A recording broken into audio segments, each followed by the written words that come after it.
As we have been all day, we start with the operation to salvage the Sewol-ho ferry, which of course sank off Korea's southwestern coast back in 2014, leading to the death of 304 passengers, mostly high school students. After years of preparation, the vessel was finally brought up to the surface earlier today, and now work is underway to move it.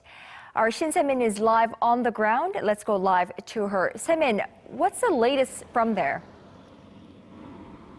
Kanyang, this is what we know so far. The lifted Sewol-ho ferry has left its tragic site to reach the semi-submersible ship just 3 kilometers away from where the actual ferry was stationed. We have not yet heard on the progress as to how far and how far it's away from the semi-submersible.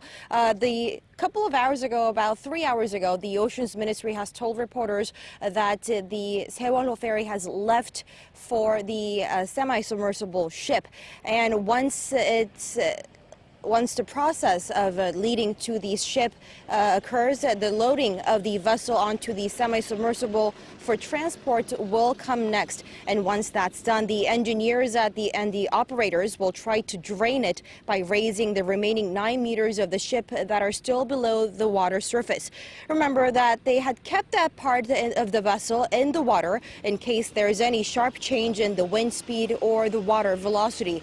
But in any case, the goal is to load the ferry onto the semi-submersible by midnight tonight. And if all goes as planned, the Oceans Ministry expects the Sewol-ho ferry to arrive at its final destination, which is Mokpo Newport, by April the 4th. But there's also a possibility that it could get there even sooner than that. But we also have to keep in mind that the schedule of the entire salvage operation released by the ministry has not been completely correct. In fact, the actual operation is moving faster than the original plan, so we might want to keep an eye on it. Right, Se-min, in order to meet that schedule, obviously weather will play a big factor. What's the weather like down there? The weather couldn't have been more cooperative throughout the entire day. In fact, there is no wind blowing here at Pyeongmokwang Harbor, and the waves were very subtle throughout the day. A great recipe for a smooth operation.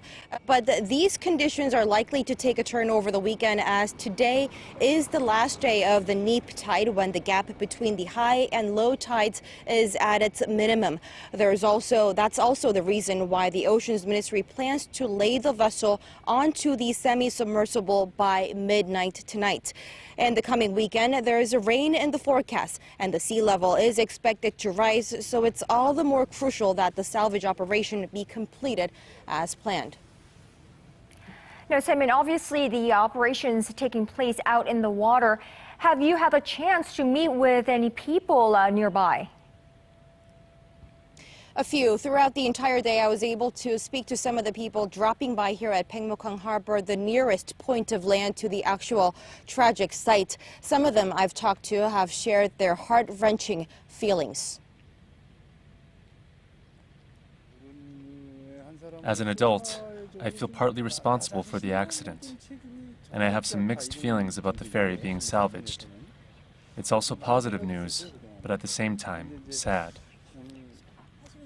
It's not my first visit, but with the ferry being recovered, I just hope that all the 9 missing victims return back home safely to the arms of their family, the most important matter.